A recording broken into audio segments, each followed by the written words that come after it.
Happy new year friends, કેમ છો? મજામાં? નવા વર્ષમાં તમારા બધાનું અમૂલના ગુજરાતી ફેસબુક પેજ ઉપર સ્વાગત છે. હું પાટણથી મમતા ખમાર આજે એક ટ્રેડિશનલ રેસીપી લઈને આવી રહી છું. અમૂલના સ્વાદ સાથે રસોઈ ઘરની છે, પણ ટેસ્ટ અમૂલનો છે. તો આજે આપણે જોઈશું મહાપ્રસાદમાં બનતો સૂજીનો હલવો. તમે આ રેસીપી ક્યાંથી જોઈ રહ્યા છો, લાઈવ ક્યાંથી કરી રહ્યા છો, તે ચોક્કસથી કોમેન્ટ બોક્સમાં જણાવજો. આ નવું વર્ષ તમને બધાને શુભદાયી નીવડે તેના માટેની શુભેચ્છાઓ. અને હવે જોઈ લઈએ આપણી રેસીપીની આગળના ઇન્ગ્રેડિયન્ટ્સ. અહીંયા મેં સોજી લીધી છે, 1 કપ છે. એટલી જ ખાંડ લીધી છે અને એટલું જ ઘી લીધું છે. તમે તમારા માપ પ્રમાણે ઓછું વધારે કરી શકો. કિસમિસ લીધી છે, ડ્રાયફ્રૂટ ચોપ કરીને લીધા છે અને ઇલાયચી પાવડર છે. સાથે આપણે અમૂલનું દૂધ વાપરીશું. તો આ બધાના ઇન્ગ્રેડિયન્ટ્સનો યુઝ કરીને આપણે સોજીનો હલવો બનાવવા જઈ રહ્યા છે. તો ચલો આગળની રેસીપી જોઈ લઈએ. તો ગેસની ફ્લેમ ઉપર નોનસ્ટિક પેન મૂકી દેવાનું છે અને અહીંયા અમૂલનું જ ઘી આવે છે તે લીધું છે મેં.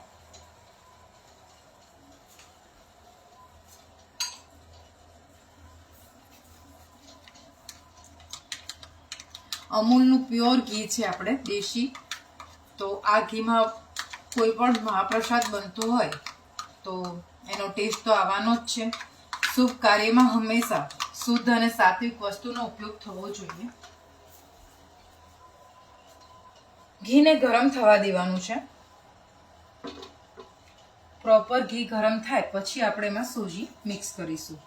અહીંયા મેં એક સાઈડ જેટલું સોજી લીધી છે, જેટલી સોજી લીધી છે એનાથી 3 ગણું મેં દૂધ છે. દૂધને થોડું નવાયું એટલે કે હુંફાળું ગરમ કરી લીધું છે. હવે આ ઘી ગરમ થઈ જવાયું છે, હજી 1 મિનિટ એને ગરમ થવા દઈએ.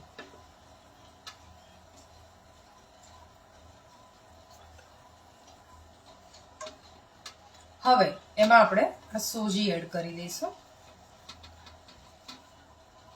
મહાપ્રસાદી હંમેશા દૂધમાં જ બનતી હોય છે, એટલે આપણે અહીંયા અમૂલનું બફેલો દૂધ લીધું છે, જે ફૂલ ફેટ મિલ્ક આવે છે. હવે સોજીને આપણે શેકવાની છે.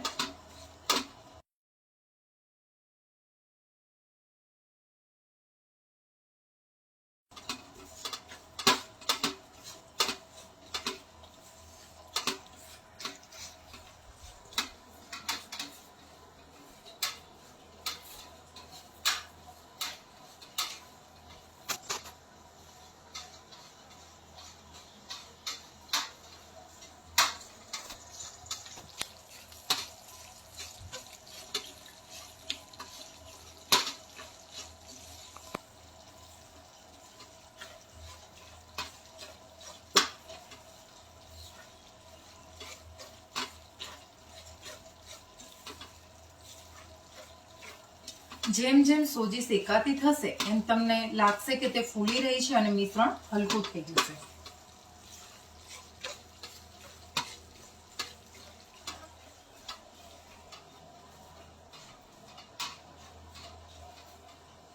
નવા વર્ષમાં હંમેશા નવો સંકલ્પ લઈને ચાલીએ તો તે શુભ નીવડતો જ હોય છે. અને આજે નવા વર્ષે આપણે ટ્રેડિશનલ રેસીપી સાથેની શરૂઆત કરીએ છીએ. તો મારા જેવા બધા જ ગૃહિણી જે કુકિંગમાં હોમ શેફ છે તે બધાને એક શુભેચ્છા કે તેઓ પણ તેમના ક્ષેત્રમાં ખૂબ જ આગળ વધે અને નવા સંકલ્પ સાથે પ્રયાણ કરે.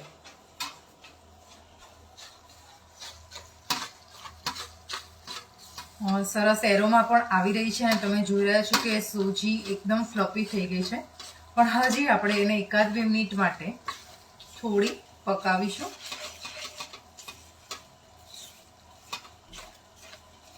ઘી થોડું આગળ પડતું હશે તો તમારો શીરો છે એ એકદમ ઘીથી લચપતતો બનશે.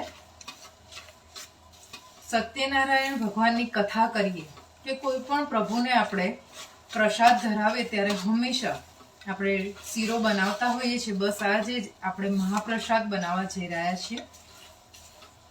આજના નવા વર્ષના શુભ પર્વમાં આપણે સ્ટાર્ટિંગ જ મહાપ્રસાદથી કરી રહ્યા છીએ.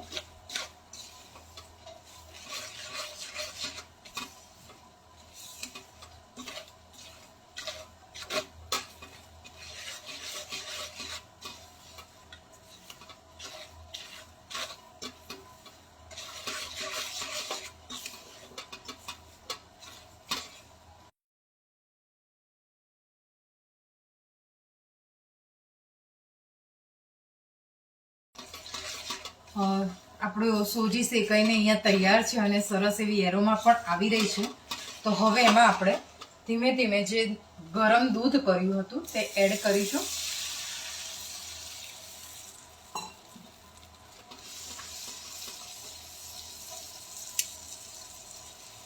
દૂધ ઠંડુ નથી લેવાનું. હંમેશા કોઈ પણ રેસીપી બનાવીએ ત્યારે ઇન્ગ્રેડિયન્ટ્સ બધા રૂમ ટેમ્પરેચર ઉપર હોય તે ખાસ જોવાનું છે આપણે. અહીંયા 1 કપ સોજીની સામે આપણે 3 કપ દૂધ લીધું છે. તમે ઈચ્છો તો પાણી સાથે પણ આ મહાપ્રસાદ બનાવી શકો છો, પણ મહાપ્રસાદ હંમેશા દૂધમાં બને છે એટલે મેં અહીંયા દૂધ લીધું છે.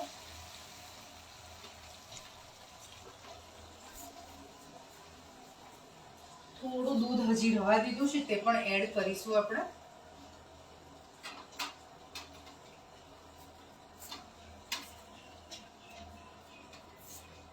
તમે ઈચ્છો તો આ લેવલે કેસરને દૂધમાં ઓગાળીને પણ આમાં નાખી શકો છો.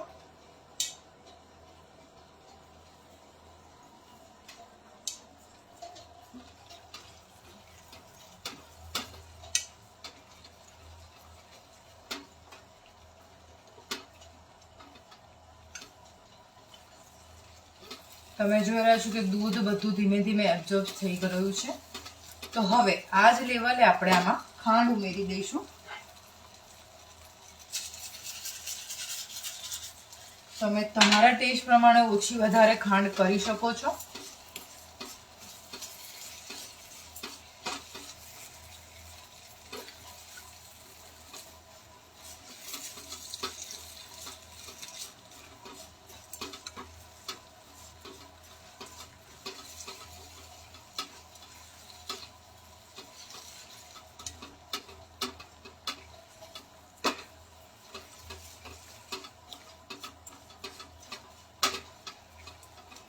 હવે ખાંડ ડાયલ્યુટ થાય છે ત્યાં સુધી આપણે આમાં કિસમિસ ઉમેરી દઈશું કે જેથી તે થોડી ફૂલી જાય.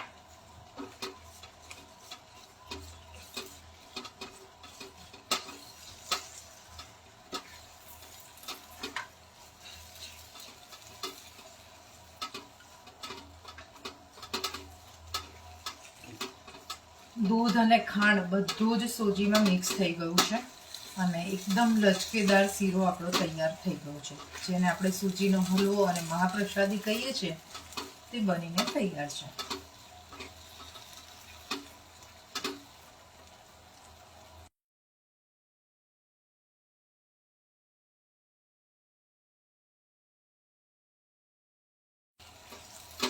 તો ઓલમોસ્ટ આપણો મહાપ્રસાદ તૈયાર છે.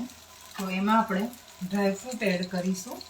ચોપ કરીને અહીંયા મેં કાજુ બદામ લીધા છે તેને એડ કરી દઈએ અને ઇલાયચી પાવડર છે. ઇલાયચીની સ્મેલ અને આમાં ટેસ્ટ ખૂબ જ સરસ લાગે છે.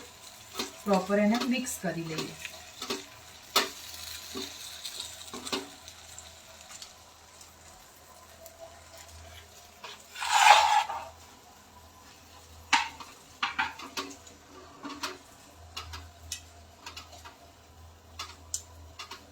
અમૂલમાં બધી જ પ્રોડક્ટ મળે છે અને બધી જ પ્રોડક્ટ શુદ્ધ છે. તો અહીંયા આપણે કોઈ પણ રેસીપી બનાવીએ તો અમૂલની જ પ્રોડક્ટનો યુઝ કરીએ તે ખૂબ જરૂરી છે કે તેનાથી તમારી રેસીપી શુદ્ધ અને સાત્વિક બને છે.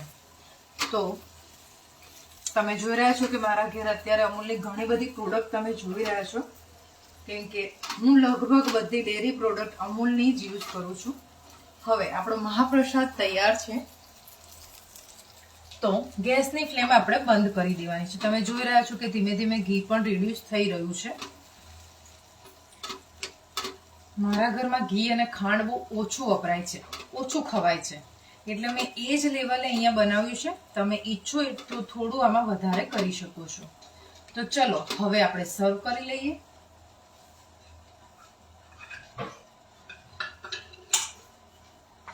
અહીંયા આપણે થોડું ડિફરન્ટ સર્વ કરવા જઈ રહ્યા છે. તો મેં એક આવું મોલ્ડ લઈ લીધું છે અને એમાં જ આને હું સેટ કરું છું.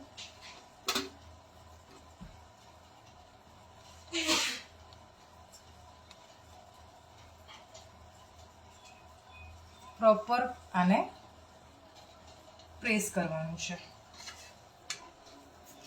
અને આને ટેપ કરવાથી અનમોલ્ડ સરસ થઈ જશે. હવે તેવી જ રીતના આપણે બીજું પણ કરી લઈએ.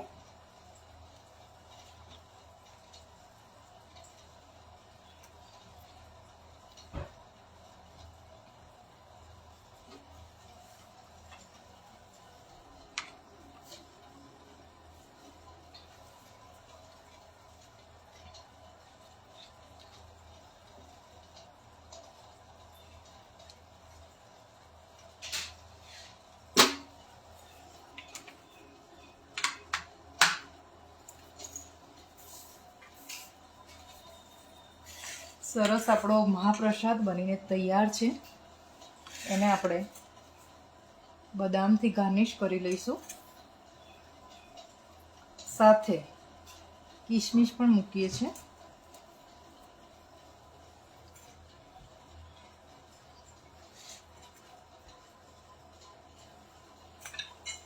હવે ટ્રેડિશનલ રીતના આપણે જે સર્વ કરતા હોય છે તેવી રીતના પણ કરી લઈએ.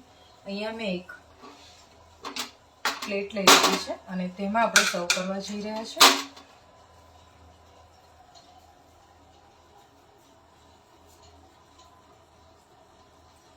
ડ્રાયફ્રૂટથી ભરપૂર અને ઘી અને દૂધનો ઉપયોગ કરીને આપણે આજે મહાપ્રસાદ બનાવી લીધો છે. તો ચોક્કસથી તમારા ઘરે પણ આ રેસીપી બનાવજો.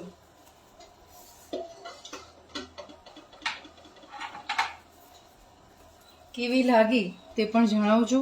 ઉપરથી થોડા નટ્સ અને અહીંયા દ્રાક્ષ મૂકી દીધી છે. તો તૈયાર છે આપણો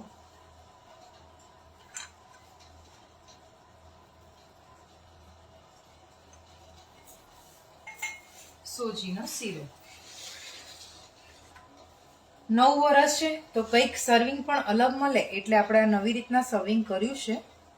તો તમે જોઈ રહ્યા છો કે સરસ એવું આપણો સોજીનો શીરો એટલે કે મહાપ્રસાદ બનીને તૈયાર છે. કેટલી ઈઝી રીતથી આપણે ટ્રેડિશનલ રેસીપી બનાવીએ છીએ.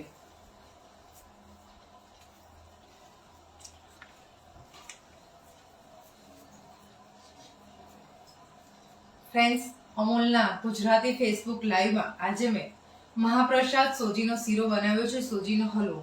તમને આ રેસીપી કેવી લાગી? તમે કઈ રીતથી બનાવો છો? કંઈક ડિફરન્ટ રીતથી બનાવો છો તો બતાવો. અને તમે પણ લાઈવ કરવા ઈચ્છતા હોય તો અમૂલના ફેસબુક પેજ ઉપર જોડાઈ જાઓ. ઘરની રસોઈ અમૂલના સ્વાદ સાથે હું મમતા ખમાર આપ સર્વેને ફરીથી નૂતન વર્ષ અભિનંદન અને દિવાળીની શુભેચ્છાઓ પાઠવું છું. અને ફેસબુક ગુજરાતી અમૂલ પેજનો પણ અહીંયાથી હું ખૂબ ખૂબ આભાર વ્યક્ત કરું છું કે મને મારી રેસીપી અહીંયા પ્રસ્તુત કરવાનો મોકો આપ્યો. આભાર.